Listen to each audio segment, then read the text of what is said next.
જ્યાં સુધી મારા ઉરમાં મારા તમારા હૃદયમાં સ્વાર્થ છે ત્યાં સુધી તો શત્રુ મિત્રો રહેવાના જ. કારણ કે મારો સ્વાર્થ જ્યાં પૂરો થાય એ મારો મિત્ર, મારા સ્વાર્થની વિરુદ્ધ ગયો એ મારો દુશ્મન.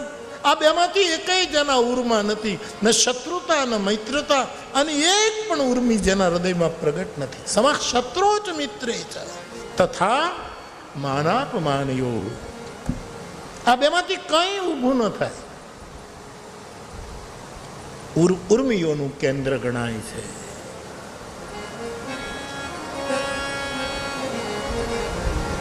આપણે ત્યાં કોષમાં તો ઉથી શરૂ કરીને એટલા શબ્દો છે કે જે ઉર્મિયો તરફ જ આપણને સંકેત કરે છે. જે ઉથી શરૂ થાય છે બધા ઉર્મિયોનો સંકેત કરે. બાપુ બધા ઉદથી તમે લો, તરંગ બધી જ ઉર્મિયોની એક લહેર આવે, પછી બીજી આવે, પછી ત્રીજી આવે, પછી ચોથી આવે. સમુદ્રને કિનારે એક બાળક ફરતું હોય અને સાગરની લોટ એની ઉર્મી આવે તો એક ઉર્મી આપણને એવી લાગે કે આ તો પગ પખાળવા આવી, પણ પછી જાતિ ઉર્મી કદાચ એ બાળકને ખેંચી જાય અને એનું મૃત્યુ. આ શત્રુતા અને મિત્રતાની જે બે ઉર્મીઓ ઉદધીમાં જાગ, એ માળા તમારા ઉર્મા પણ પ્રગટે છે. જે ઉર્મી ક્યારેક મિત્રતાનો દાવો કરે છે, ક્યારેક શત્રુતાનો પરિચય કરાવે છે. એ કઈ નહીં, મનમાં ન કીધું. આમાંથી એકેય મનમાં નહીં, ઉરમાં એકેય નહીં ઉરમાં. કોના માટે ઈ છે? જેને પરમારથમાં જાજી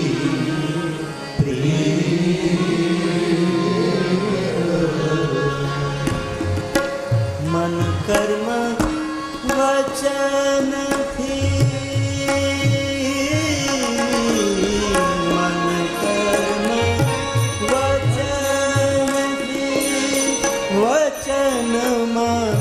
ચાલે ને રૂડી પાડે એવી રીત. કોઈ શાસ્ત્રોના શબ્દોનો આડંબર લીધા વગર ગંગા સતી આટલું જ કહે, જેની રીત રૂડી હોય. બસ બોલે રૂડું, જીવે રૂડું, હસે રૂડું, રોવે તોય રૂડું લાગે, હસે તોય રૂડો લાગે, પડખા ફેરવે તોય રૂડો લાગે, ચાલે તોય રૂડો લાગે, બેસી જાય તોય રૂડો લાગે, સન્મુખતા પણ રૂડી લાગે, પીઠ પણ રૂડી. જેની રીત રૂડી છે.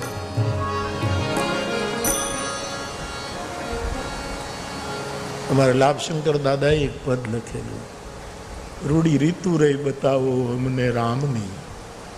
જામનગર લાભુ દાદાનું ગીત છે, મને બહુ ગમતું ગીત. મેં એનો બહુ ઉપયોગ કદાચ કર્યો. કરમસદ સોલા ભાગવત એનું એક પદ છે, રૂડી રીતુ રહી બતાવો અમને રામ. બીજી વાતો અમારે શું કામની? કોઈની પાસે સત્સંગ કરવા જાવ ને તો એમ કહો કે તમે જે સાધુની વાત કરો એની રૂડી રીતો બતાવો. અમારે બીજી વાતોની સાથે શું લેવા દેવા છે?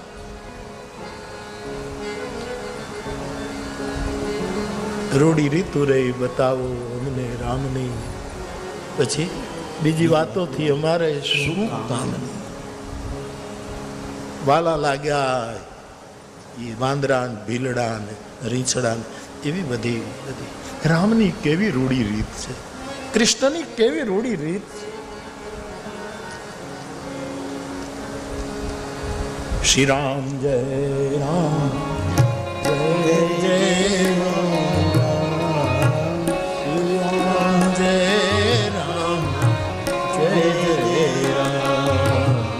2 મિનિટ ગાઈએ.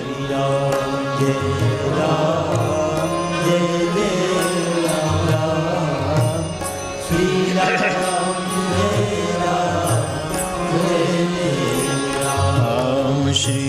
રામ જય રામ જય જય રામ. શ્રી રામ જય રામ જય જય રામ. શ્રી રામ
આપણા રાજ્યના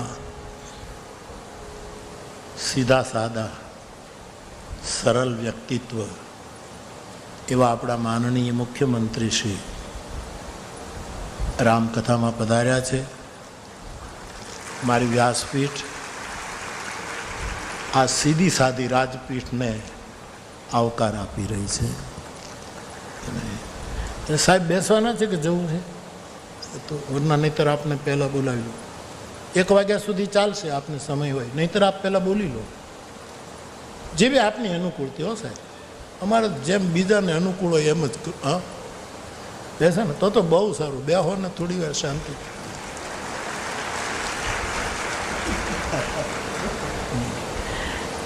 મુખ્યમંત્રી સાહેબ બેસી ગયા છે, બીજા બેસી જાવ તો સારું. હા ભાઈ, હવે બેસ જાઓ. 1 મિનિટ, ભગવાન નામ.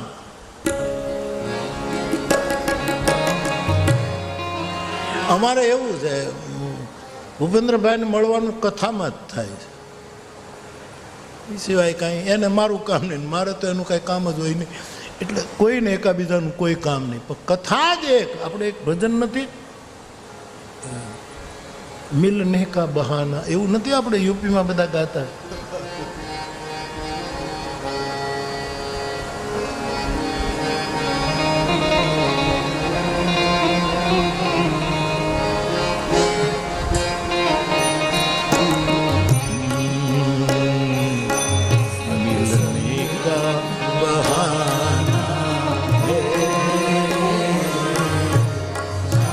ફરી એક વખત આપણા એકદમ સીધા સાદા આપણા મુખ્યમંત્રી ભૂપેન્દ્રભાઈ કહું, એમને જ્યારે મુખ્યમંત્રી પદ ઓચિંતા આપ્યું ને સભા, એ તો અમે એની ગાડી ક્યાંક પાર્ક કરીને 3જી 4થી રોમાં બેસી ગયા હતા. ખબર એ સપનું નહોતું કે આપણે મુખ્યમંત્રી થવાનું. સીધું મંચ પરથી ઘોષણા થઈ અને એ પોતે મેં ફોન કર્યો હતો તો બાપુ મને ખબર જ નહોતી, હું તો એમને આવીને બેસી ગયો હતો, આપણને ક્યાં ખબર હતી. આ નામ બોલાયું અને આપણને એક સીધા સાદા મુખ્યમંત્રી મળ્યા. એ આપણું ગુજરાતનું સદો. ફરી એક વખત આપણા મુખ્યમંત્રીજીનું સ્વાગત કરું છું. તો બાપ, આપણી ચર્ચા ચાલે છે કે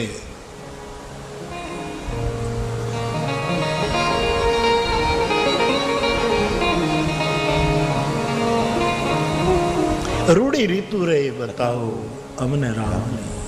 લાભુ દાદા કહે છે, કોઈ સાધુને પૂછે છે કે હે સાધુ, અમને રામની રીતો સમજાવો. આ ગંગા સતી માટે જેની રૂડી રીત છે, ન કોઈ અઘરા શ્લોકો, બસ આટલું સૂત્ર. જેના હૃદયમાં કોઈ શત્રુ મિત્રની ઉર્મિઓ નથી નીકળતી. તો બાપ બંધવ સંત સમાન ચિત હિતયન હિત નહીં. જેને કોઈ શત્રુ નહીં, કોઈ મિત્ર નહીં, એવા સાધુને હું પ્રણામ, એવા સમાન અને સરળ ચિત્તને મારા પ્રણામ. દ્રષ્ટાંત અંજલિગત શુભ સુમન જીવી સુગંધ કર દો. તુલસીદાસજી શબ્દ લખે છે શુભ સુમન. ફૂલ ફૂલ છે, એમાં શુભ લખવાની શું જરૂર? પણ શુભ ફૂલ એ ડાબા હાથમાં રાખો કે જમણા હાથમાં રાખો, જેને તોડ્યું એને દુર્ગંધ આપે, જેને હાથમાં રાખીને સંભાળ્યું એને સુગંધ આવો કોઈ ભેદ સાધુને ન હોય. શુભ ફૂલ. આમ ગાંજાનું વાવેતર લોકો કરે, એના દોડવા આવે ફૂલ જેવા. એ શુભ સુમન નથી. એ તમે ઘસો અહીંયા આમ આમ આમ આમ કરો તો ત્યાં એની વાસ જુદી હોય, અને પછી તમે બીજા હાથમાં એ સમસુગંધ, કારણ કે એ શુભ નથી. હમણાં મને અમારે હાલરિયા બદરુ બાપુ મારું ધ્યાન દોર્યું, બાપુ 2 દિવસ પહેલા, કે બાપુ છાપામાં તમે વાંચ્યું ગ્રીસમાં ઘેટાઓ ગાંજો તરી ગયા. ગ્રીસનો રિપોર્ટ હતો છાપામાં 2 દિવસ પહેલા. ગ્રીસમાં ત્યાં બહુ કાંઈક બધું પાણી એ બધું વહાવી નાખ્યું, એટલું પાણી પીવું, અને 100 એકરમાં 100 વીઘામાં ગાંજાનું વાવેતર. ઘેટા થયા ભૂખ્યા અને ચરવા માટે નીકળે. આ સાચો રિપોર્ટ છે, મેં વાંચ્યો. મેં કીધું બાપુ મને આપો તો હું જોઈ લઉં, ક્યાંક હું કથામાં કહું તો ખોટા ન પડીએ આપણે. એ સાહેબ આટલા ઘેટાઓ ભૂખ્યા, બુભુક્ષિતા કેમ ન કરવતી પાપ. ભૂખ્યો માણસ શું ક્યાં મોઢું ન નાખે? અને બિચારાને ખબર નહીં, 100 વીઘાનો ગાંજો તરી ગયા ઘેટા. અને પછી જે કૂદ્યા છે, એક ઘેટું આમ ઉપડે, એક આમ ઉપડે, એક ઓલાની પીઠ. આ બધા ફોટા આવ્યા છે સાહેબ. સમાજમાં ઘેટા ક્યારેક ક્યારેક ગાંજો પી ગયા છે સાહેબ. ત્યારે આપણને એમ લાગે કે જ્યાં સત્ય નથી, જ્યાં પ્રેમ નથી, જ્યાં કરુણા નથી, ત્યાં ઉછલકૂદ થાય. એવું મને હસવું આવ્યું કે ઘેટાઓ પી ગયા ગાંજો ને એવા. નહીંતર ઘેટા કેટલા સીધા સાદા હોય. એકની પાછળ બીજો બધો ક્રમ તૂટી ગયો, કારણ કે ગાંજો પી ગયા. કોઈ ક્રમ નહીં, કોઈ નિયમ નહીં, બધા ફોટા સાથે આવ્યું. મને બહુ રાજી થયું. અમુક ફૂલ એક હાથમાં સુગંધ આપે, એને તમે મચલો, બીજા હાથમાં પછી કંઈક જુદી સુગંધ. શુભ સુમન, જે શુભ સુમન છે, ફૂલ છે. સમ સુગંધ કર દો. અથવા તો સુમનનો અર્થ છે સુંદર મન. શુભ એટલે કલ્યાણકારી અને સુંદર મન જેનું છે, જેને વામ અને દક્ષિણનો ભેદ નથી, કે આ મારાથી, આ મારા વામ છે, આ મારા નજીકના છે, આ પાર્ક, આવો ભેદ નથી. એવા સાધુની તુલસીદાસજીએ વંદના કરી. આ શ્રદ્ધા અને અંજલિ શબ્દ લઈને આપણે મોરબી પુલ હોનારતમાં જે દિવંગત થયા એને શ્રદ્ધાંજલિ આપવા માટે આ રામકથાનું આયોજન છે. આટલું એ 2 દોહાનું થોડુંક વિવરણ કરીને આપણે થોડાક આગળ વધીએ કથા. ગઈકાલે આપણે હનુમાનજીની વંદના કરી. ફરી એક વખત કહું, આપણા શરીરમાં 5 પ્રાણ છે. એ 5 પ્રાણને સંતુલિત રહેવું જોઈએ, તો જ આપણે જીવી શકીએ. પ્રાણ, અપાન, વ્યાન, ઉદાન, સમાન, આ 5 પ્રકારના પ્રાણ આપણા બોડીમાં ફરે છે. રામચરિતમાનસ એક એવું વિગ્રહ છે પરમાત્માનું, એમાં પણ 5 પ્રાણ છે. સીતા એક પ્રાણ, લક્ષ્મણજી એક બીજો પ્રાણ, રીંછ અને વાંદરાઓ એ ત્રીજો પ્રાણ, સુગ્રીવ એ ચોથો પ્રાણ, વાલી, સીતાજી, સુગ્રીવ, લક્ષ્મણ, રીંછ અને વાનર પાંચમું કોણ? સીતા, લક્ષ્મણ, સુગ્રીવ, રીંછ અને ભરત. આ 5 પ્રાણ છે રામાયણ. આ 5 પ્રાણનું રક્ષણ હનુમાનજી, આ 5 જ્યારે મરવાની તૈયારીમાં, રામને કારણે પોતાનું જીવન પૂરું કરવાની તૈયારીમાં હતા, એ વખતે હનુમાનજી આવીને પ્રાણનું રક્ષણ કર્યું. એટલે માણસના 5 પ્રાણના રક્ષક હનુમાનજી ગણાયા. તેથી હનુમાનજી એક એવું પરમ તત્વ છે સાહેબ, કે સાધનાની કોઈ પણ પદ્ધતિ હોય એમાં હનુમંતનું પ્રાણબળ આપણે લેવું જ પડે, અને બધા જ લઈ શકે એવા હનુમાનજીની વંદના તુલસીદાસજીએ કરી, જે આપણે કાલે સંક્ષેપમાં કરી એક વખત ફેર એ હનુમાનજીની વંદના કરીને ત્યાંથી આગળ વધીએ. બધા ગાજો બાપ.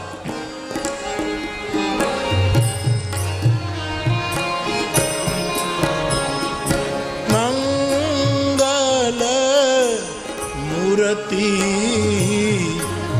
મારુત નંદન ગાઈએ.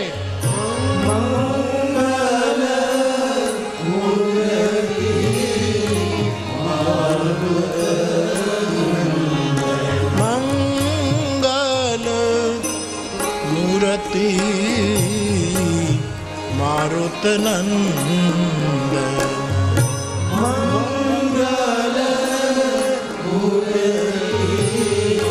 મારુત નંદ સકલ અમંગલ મૂલ નિકંદન સકલ ગાય મૂલ નિકંદન સકલ અમંગલ મૂલ નિકંદન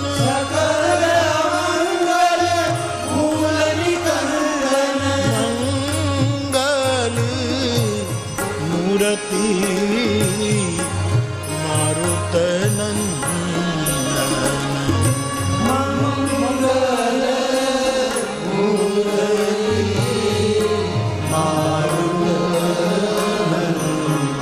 બંધુ રામ લખન વૈદેહી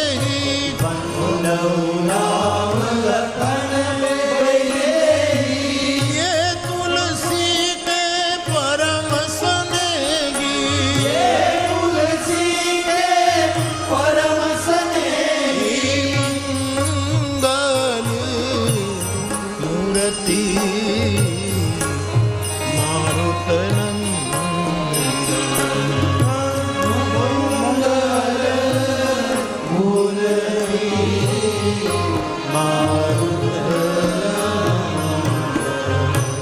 તુલસીદાસજીએ રામકથાનું પહેલું સોપાન બાલકાંડ શરૂ, એમાં હનુમાનજીની વંદના કરી. ત્યાં આપણે ગઈકાલે કથા રોકી, હવે આગળ વંદના કરે છે. રામના કાર્યમાં, રામરાજ્યની સ્થાપના માટે ભગવાન રામ નીકળ્યા, એના કાર્યમાં જે લોકો સાથે જોડાયા પ્રભુના કાર્યમાં, એ બધાની વંદના કરી તુલસીદાસજી. રીંછ, બંદર, જેટલા જેટલા એ સહયોગ આપ્યો. અસુરો પણ, વિભીષણ આદિ, ત્રિજટા આદિ, લંકિની આદિ, પ્રહસ્ત આદિ, માલ્યવંત, આ બધા જેને રામના કાર્યમાં અસુર હોવા છતાંય પ્રભુના કાર્યમાં સાથ આપ, એ બધા તત્વોની તુલસીદાસજીએ ચરણ કમલ બંધઉ સબ કેરે, જે બેનું કામ રામ કે ચેરે. એ બધાના ચરણ કમલ, એ અસુરોના, એ વાનરાઓના, એ પ્રાણીઓના પણ હું પગે લાગુ છું કે કોઈ પણ કામના વગર જે રામના કિંકર બનીને રામની સેવા કરી ગયા, એ બધાની વંદના કરી. અને પછી મા જાનકીની વંદના કરી અને રામજીની વંદના કરી. વંદન પણ કરે છે તુલસી, અને પાત્રનો પરિચય પણ આપે છે. આપણે ત્યાં માતૃદેવો ભવ, એ આપણી પૂરી સનાતનીય પરંપરા છે. ઉપનિષદોએ પણ એ વાત રાખી. તુલસીદાસજી એનો ક્રમ નિભાવતા સીતારામજીની વંદના પહેલા જાનકીજીની વંદના કરી. માતૃદેવો ભવ. જનક સુતા જગ જનની જાનકી અતિશય પ્રિય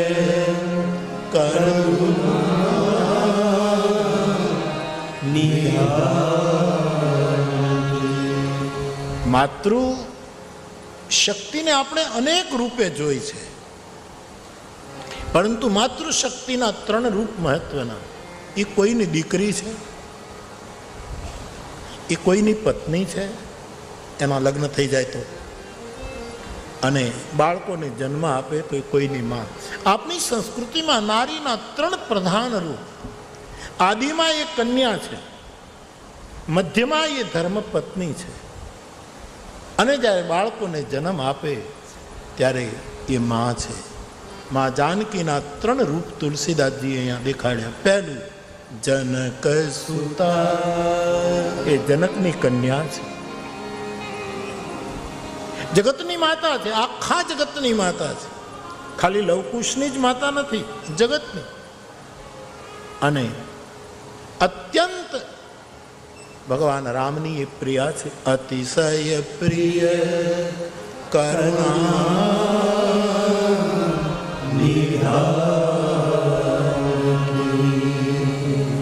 અતિશય પ્રિય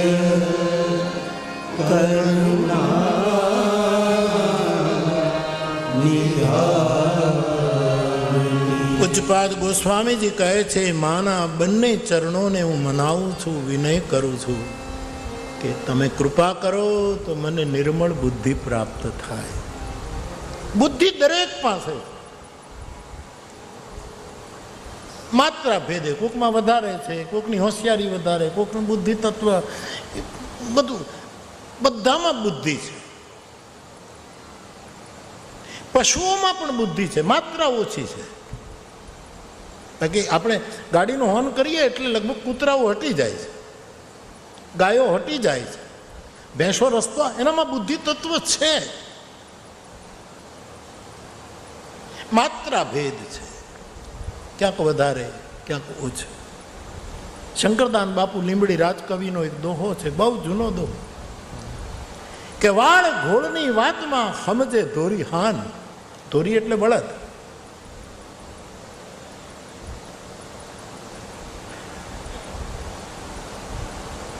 દીવાળે કા દીકરા, આપણા કાઠિયાવાડી શબ્દો છે. આપણા પરિવારનો દી ઉજાળે કોણ? આપણું કુટુંબ હોય નાનું એવું, એમાં આપણા કુટુંબને કોણ ઉજાળે? જેને દીવાળ્યો કહેવાય કે ભાઈ એનો દિવસ લાગે. તો આપણે ત્યાં એમ લખ્યું કવિઓએ, દીવાળે કાં દીકરા, કાં તો એક સારો દીકરા હોય ને એ દીવાળે, આપણે સારા સંતાનો આપણને ઉજાગર કરે. દીવાળે કાં દીકરા, અને કાં ધોરી કે કાં ધરા, કાં તો હારા બળદ ખેડૂતોના દીને ઉજાગર કરે, અને હાથી ધરતી, સાચી ખેતી. દીવાળે કાં દીકરા, કાં ધોરી, અને કાં ધરા, અને કાં તો વણના ઝીંડવા, કાં તો કપાસ કર્યો હોય એ, અને નહીતર ઝાકળિયા તો ખરા, ઝાકળિયા તલ. પાણીની જરૂર જ નહીં, સિંચવાની છે. તલને તલ એને ઝાકળ પડે ને એની સિંચાઈ થઈ જાય. આટલા તત્વો આપણો મરમી લોક સાહિત્યકાર કહે છે, આપણને પ્રગતિ આપે, આપણું કલ્યાણ કરે. દીવાળે કાં દીકરા, કાં ધોરી, અને કાં તો ધરા, કાં તો વણના ઝીંડવા, અને કાં ઝાકળિયા તો ખરા જ. તમને તલ, ઝાકળિયા તલ તો તમારો દી વાળી તો બાપ. ઝાકળિયા તલ પણ કહેવાય ને, ઝાકળિયા ચણા. ચણાને કોઈ દી પાવું ન પડે. ચણા તમે કરો તો એને તમારે પાણી પાવું ન પડે. ઝાકળથી જ ચણા પાકી જાય. આ બધામાં બુદ્ધિ છે, માત્રા ભેદે. શંકરદાન બાપુ એમ કહે, રાજકવિ, કે વાળ ઘોડની વાતમાં આમ ડચકારો કરો ત્યાં માણસ, પશુઓ હટી જાય. કોઈ ન હટે, એક વાત જોઈ, લોકો મોટે ભાગે હટી જાય છે. દીવાળે વાળ ઘોડની વાતમાં સમજે ધોરી હાન. હાનમાં સમજી જાય, પણ અણઘોળ્યો જાય આદમી, એનું દુખડું શંકરદાન.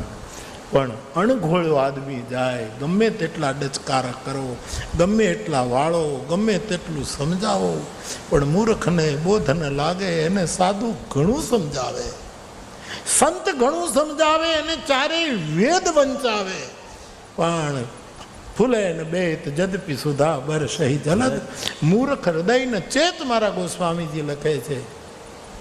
તો બુદ્ધિ બધામાં છે. તુલસીદાસજી જાનકીજીને પ્રાર્થના કરે, માં બુદ્ધિ તો મારામાંય છે પણ નિર્મળ નથી, બુદ્ધિ વિશુદ્ધ હોય, તું મને નિર્મળ બુદ્ધિ આપ, મારી બુદ્ધિને સાફ સુથરી કર. અને બાળક ગંદુ હોય, એના કપડાં બગડ્યા હોય, એનું શરીર બગડ્યું હોય, પણ માં જ એને નવડાવી ધોવડાવી સારા જબલા પહેરાવીને પછી બાપના ખોળામાં, બાપ સીધો ખોળામાં બેસાડે જ નહીં, પહેલાં કહે અને તમે નવડાવીને પછી લાવ. હે માં, તું પહેલાં મને મારી બુદ્ધિને નિર્મળ કર, તો જ હું રામની ગોદમાં જઈ શકીશ. કારણ કે રામને નિર્મળ બુદ્ધિ ગમે છે, નિર્મળ મન ગમે. તો જનક સુતા જગ જન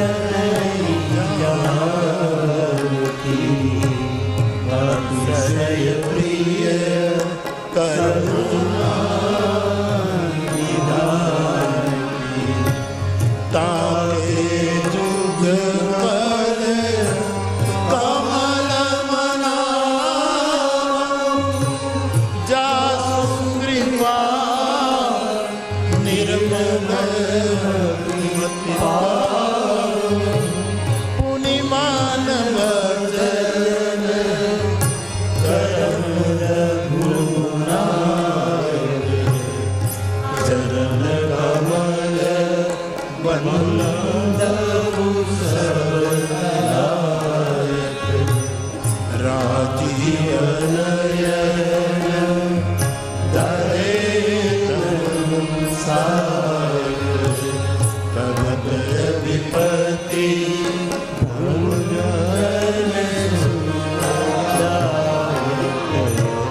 પહેલા માતૃદેવો ભવ, પછી પિતૃદેવો ભવ. હવે હું ભગવાન રામની વંદના કરું છું. મારા શુદ્ધ મતિ મને માએ આપી, મારું મન નિર્મળ માં જાનકીએ કર્યું, એટલે હું રામની પાસે જઈ શક્યો. મને મન વચન અને કર્મથી હું એ રામની વંદના કરું છું, જેના કમળ જેવા નેત્રો છે. આવી રીતે સીતારામજીની વંદના કરી. વળી તુલસીજીને એમ લાગ્યું કે સીતા અને રામ કોઈ એ ન સમજે કે આ બે છે, એક જ છે, એક હી બ્રહ્મ. લીલા કરવા માટે એક બ્રહ્મે સ્ત્રીનું રૂપ લીધું, એ જ બ્રહ્મે પુરુષનું રૂપ લીધું.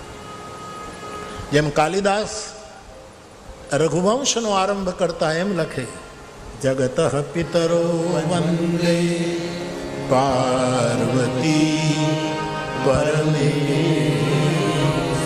વાગર્થાવિવ સંપૃક્તો વાગર્થ પ્રતિપત્તયે જગત પિતરો વંદે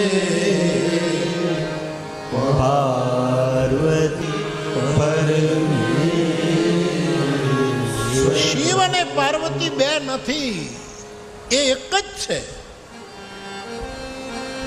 પરંતુ એક જગતની મા બની, એક જગતનો પિતા બન્યું, એક જ બ્રહ્મ. બ્રહ્મ તો અનેક રૂપ લઈ શકે.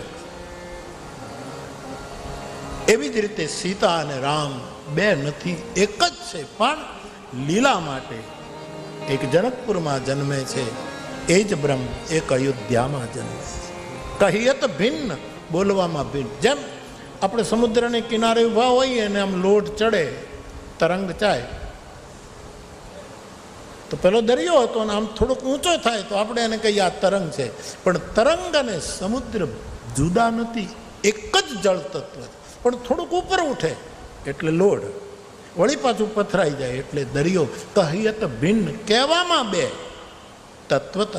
આખો અદ્વૈત સિદ્ધાંત અહીંયા દ્વૈત દ્વારા નિરૂપિત કરી, દ્વૈતનું દ્રષ્ટાંત આપીને અદ્વૈતનું નિરૂપણ તુલસીદાસજીએ કર્યું. અદ્વૈતને સમજાવવા માટે કેવા કેવા પ્રતીકો ઊભા કર્યા. કાલિદાસ કરતાં પણ વધારે પ્રતીકો લીધા. તુલસી, ગિરા અર્થ, કાલિદાસ તો આટલું જ કહે, ગિરા અર્થ વાગર્થા વિવ સંપૃક્તો, વાણી અને એનો અર્થ. હું એમ બોલું પાણી, અને હિન્દી ભાષી કદાચ પાણી ન સમજે તો પાણીનો એ અર્થ કરે જળ. હવે એક પાણી અને જળ તત્વ તો એક જ છે, પણ બોલવામાં બે થયા. વાગર્થા વિવ, એક વાણી, એક બીજો એનો અર્થ. તત્વ તો એક જ છે.